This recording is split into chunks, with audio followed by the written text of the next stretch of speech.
Hello friends, कैसे होंगे। Good morning. मैं भी बहुत अच्छी हूँ और सुबह का टाइम में भी 6 बज रहा है क्योंकि मैं अभी सो के जगी हूँ और मेरे पास टाइम नहीं रहता है कि आप लोग कमेंट का मैंने जवाब दिया। कमेंट डिलीट करते करते मैं थक गई हूँ। कितना मैं कमेंट डिलीट करूँगी आप लोग का। तो खास करके और ये मैं समझिएगा कि मुझे कोई गलत कमेंट आता है, ऐसा कुछ नहीं आता है। जैसा आता है वैसा ही जवाब दूँगी मैं। मुझे कोई आज तक गलत कमेंट नहीं किया। एक ही दो लोग हैं जो घर के हैं ना घाट के हैं। मैं पहले वीडियो में बता चुकी हूँ आपको। ना वो घर के हैं ना घाट के, वही लोग एक दो लोग होंगे, नाम भी नहीं मुझे उतना याद है। तो मैं आप लोग यही पूछते ना कि दीदी आपके साथ क्या हुआ था, क्या ऐसी घटना हुई, आपने ऐसा क्यों किया। तो मैं आप लोग से बता दूं कि अगर आप अपनी बेटी की शादी कर रहे हैं या अपनी बहन की शादी कर रहे हैं तो गैस सिलेंडर ज़रूर दो। जानते हो क्यों? क्योंकि वो खाना सबके लिए बनाती है लेकिन गाली सिर्फ अकेले सुनती है। क्योंकि उनके घर की जो चीज़ें हैं ना वो ख़त्म होने लगती है उसके आते ही।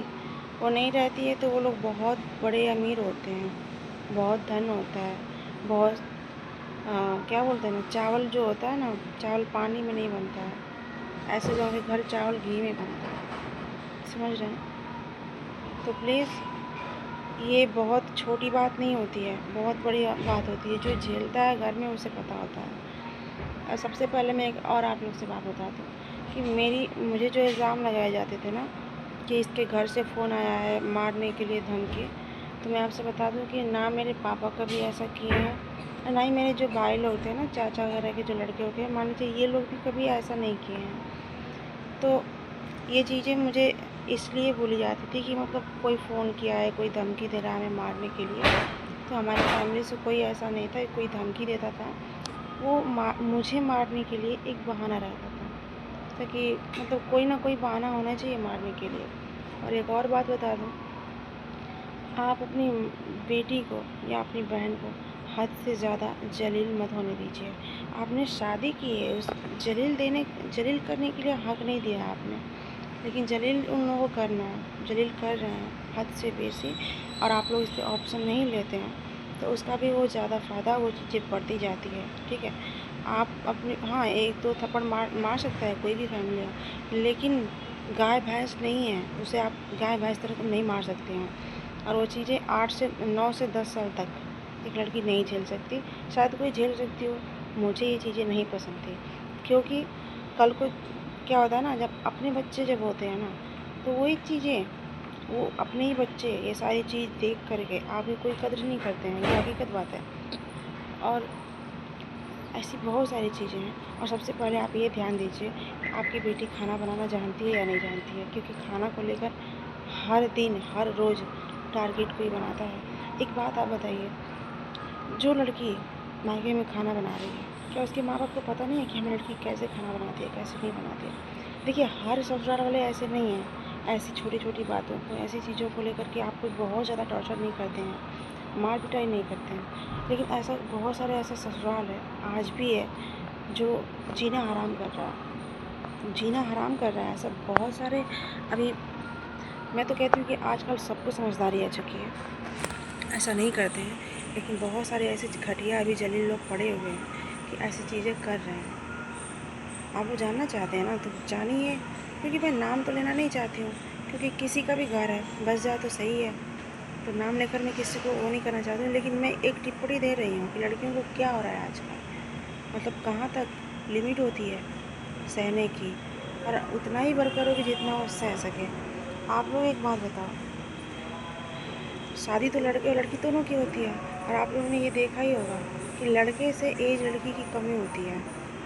तो लड़के की जो माँ होती है ना, लड़के को हमेशा समझाती रहती है, कुछ ना कुछ उसको मतलब वो करती रहती है, और ये उम्मीद कैसे रखती है कि उसके छोटी एज की लड़की को बहुत बड़ी समझदारी होनी चाहिए, है ना। अगर तुम्हारा बेटा नादान है तो लड़की भी नादान है।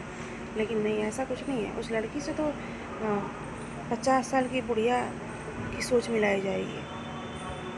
और मैं नहीं मानती हूँ कि कोई भी लड़की आती है, और चलो मैं तो 9 साल 10 साल मैंने झेला, लेकिन ऐसी कौन लड़की है कि जो 1 से 1.5 महीने में वो चली जाएगी। ज़रूर कोई दिक्कतें होती हैं। और सबसे पहले मैं आपको बता दूँ कि जिस लड़की की शादी हो चुकी है उससे आप अपनी लड़की की शादी मत कीजिए, क्योंकि जो आप सोच रहे हैं ना कि बहुत प्यार मिलता होगा, ऐसा कुछ नहीं है। आपकी लड़की को जलील होने के अलावा और कुछ नहीं मिलता है। और उन लोगों के मन में यही हो जाता है कि चलो एक से दूसरी शादी हो गई ना तो तीसरी भी हो जाएगी, समझ रहे हैं। तो ये बढ़ावा ये समाज दे रहा है, ये बढ़ावा ये समाज दे रहा है। अगर लड़की भी छूटी हुई है ना तो उससे आप अपने लड़के की शादी मत कीजिए।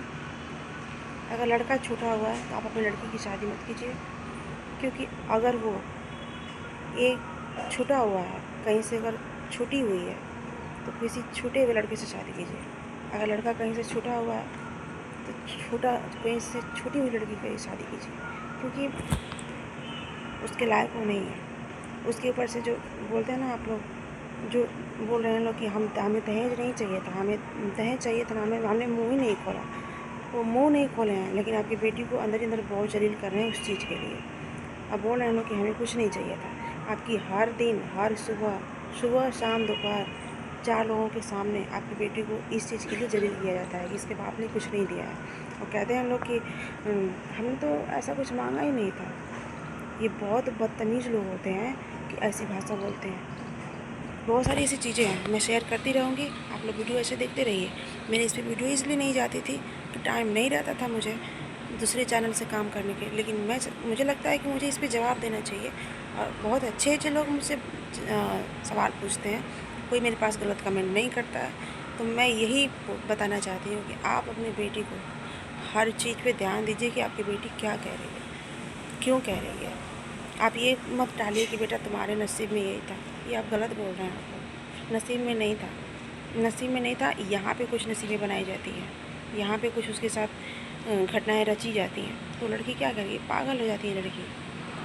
और ये हमेशा मायने थोड़ी होता है कि लड़की को ज़्यादा प्रताड़ित हुआ तो लड़की जहर खा ले, लड़की फांसी लगा ले। नहीं, ऐसा नहीं करना है। अगर आपके पास एक बच्चा है तो आप उस बच्चे को देखिए। आपके रहते हुए जो आपकी कदर नहीं है, तो आपके मरने के बाद आपके बच्चे की क्या कदर होगी। तो हर चीज़ नहीं है कि मरने का उद्देश्य है, मरने का उद्देश्य नहीं है हमेशा। तो आप ऐसे ही वीडियो बना, अब मैं हर चीज़ की वीडियो बनाऊँगी, ये नहीं है कि मैं ऐसे ही खड़ी होकर बाँसुरी देना है, नहीं, हर चीज़ की मैं ऐसी वीडियो बनाऊँगी। क्योंकि कुछ लोगों को लगता था कि वो, मैंने सुनने में आया था कि अरे वो क्या कर लेगी वीडियो बना के, क्या नहीं कर लेगी वीडियो बना के। हमें कुछ करना ही नहीं है, क्योंकि हम उतने गिरे हुए इंसान नहीं हैं। तो वीडियो में बने रहेगा, ऐसी वीडियो मेरी जाती रहेगी। थैंक यू, है ना।